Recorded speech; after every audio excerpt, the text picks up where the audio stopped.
How are 1% of people wired like this? I don't take any days off. Well, I normally wake up at about 4:30. Dedication, hard work, dedication, hard work. While the other 99% seem to be wired like this. Did I work hard in practice? No, never. He doesn't watch tape. His iPad hours is 0.00. Zero. Don't tell my coach. I've struggled with laziness throughout my career as well, and always wanted to have the work ethic of the 1%, but it always seemed unattainable. Until I came across a method used by Eliud Kipchoge that allowed him to break the marathon world record, which many people believe to be humanly impossible. By the end of this video, I'll show you why your laziness is holding you back, which if you don't fix, will never allow you to reach your full potential, and how you can use a simple method to eliminate your laziness and outwork 99% of people.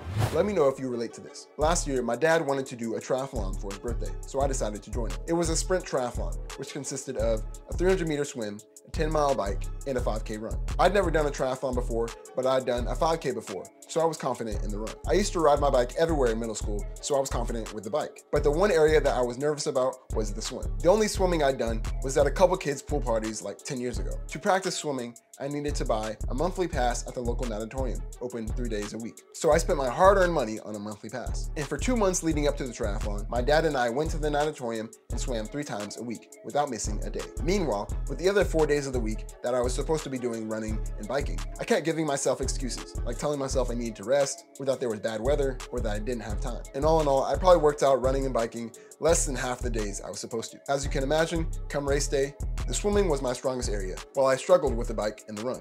You've probably experienced the same laziness that I had. But the interesting part is, why was I so disciplined with the swimming, but so lazy with the run and the bike? Well, it's the same reason that some athletes, even on the elite level, struggle with laziness. Shaquille O'Neal was a freak of nature who was taller, bigger, stronger than everyone on the court and had great basketball ability. Yet this was his work ethic. Did I work hard in practice? No, never. And he wasn't proud of it either. It's actually a bad way to think. No player that's listening to this interview should do what I did. Don't do it. He did win NBA championships and MVPs, but he left a lot on the table. Who would Shaq be if he had your work ethic? He'd be the greatest of all time. I wish he was in the gym. I would have had 12 rings. Now contrast that with the discipline of Eliud Kipchoge. In 2017, Eliud Kipchoge attempted to break the 2-hour marathon barrier, which had never been done and was deemed to be impossible. Kipchoge failed by 26 seconds, so he decided to make another attempt. But this time he decided to change his approach. For his next attempt, he left his family and hometown to join a training camp with other elite marathon runners for 3 months. There, every day, he woke up before sunrise to run, had breakfast with his teammates, did chores to maintain the facility, ate lunch, had a recovery session, ate dinner, then winded down before going to bed by 9 p.m. He followed this daily routine every day for 3 months. And by doing this, he accomplished the impossible, breaking the 2-hour marathon barrier to smash the world record. Now, it may be clear to see that Kipchoge's daily discipline is what allowed him to break the world record. But the question is, how did he maintain his daily discipline? To make discipline your lifestyle. Discipline is not one-time event. He made discipline a habit as part of his lifestyle. Kipchoge's discipline didn't come from motivation or working extra hard one day and being lazy the next. He maintained his discipline by doing small habits every day. Be consistent in training. Month after month, day after day, week after week, you will improve. That's why for my triathlon training, I was able to stay disciplined with the swimming while I was lazy with the biking and running. Because with swimming, the pool was only open on certain days at certain times, so I had to swim on those days. Plus, I'd already paid for that monthly swim pass, so I was gonna make sure that I got my money's worth. But the running and biking was up to me whenever I felt like it, and rarely did I ever feel like running or biking. To combat this issue, Don't make excuses. When you have decided to do something, do it.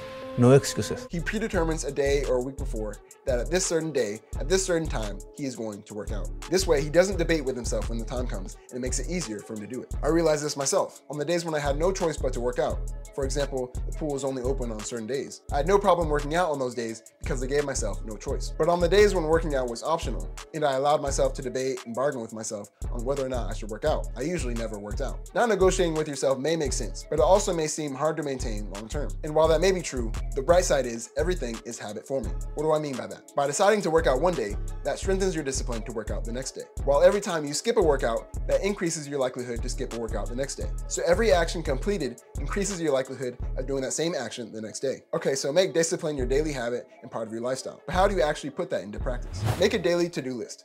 Ideally the day or week before, so when you wake up, there's no room for negotiation. Check the tasks off one by one once completed, and don't let bad weather or any type of conflict stop you. If you have to adjust or change plans to do something smaller, do that. But don't just completely skip a task. Remember, everything is habit forming. Whatever you do today will increase your chances of doing the same thing tomorrow. Now, it's not going to be easy. 99% of people won't do this. 99% of people don't list out their daily habits and actually follow them. But this is the method to gain the discipline of the 1%. And with this discipline, you can achieve the impossible. If you learned something new in this video, you can learn more and eliminate other mental weaknesses you may have by getting coached by me in our Winners Academy. Click the link in the description to join or get a free consultation. Or click the video here to learn more mental performance tricks like this one.